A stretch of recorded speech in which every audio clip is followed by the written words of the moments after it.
আওয়ামী লীগের যারা সরাসরি গণহত্যার সঙ্গে যুক্ত, আওয়ামী লীগের যারা সরাসরি এই বিষয়গুলোকে প্যাট্রোনাইজ করেছে, যারা আওয়ামী লীগের ফেসিবাদী শাসনকে টিকিয়ে রাখতে সহযোগিতা করেছে, তাদেরকে অবশ্যই বিচারের মুখোমুখি হওয়া প্রয়োজন।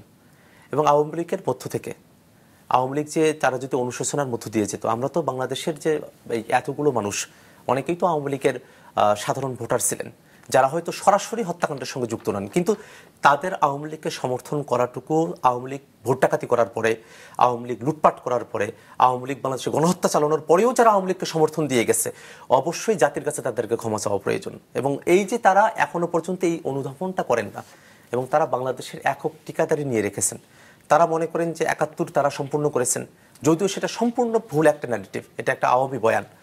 এবং তার মধ্য দিয়ে তারা বাংলাদেশের সকল ধরনের অপরাধকে তারা জায়েজ করেছেন। তারা যে বাংলাদেশে দিনের পর দিন ক্ষমতায় টিকে থাকবেন, সেটাকে তারা মুক্তিযুদ্ধকে ঢাল হিসেবে রেখে তারা এটা করেছেন। এই যে ইতিহাসের কাছে তাদের যত ধরনের অপরাধ, ইতিহাসকে বিকৃত করা থেকে শুরু করে নিয়ে প্রত্যেকটা জায়গায় আওয়ামী লীগের ক্ষমা চাওয়া প্রয়োজন ছিল, কিন্তু আওয়ামী লীগ সেটা করেনি। আওয়ামী লীগ যখন জাতির কাছে তাদের আত্মশুদ্ধির জন্য জাতির কাছে আহ্বান না করে, জাতি কেন আওয়ামী লীগকে ক্ষমা করবে নিজ করে?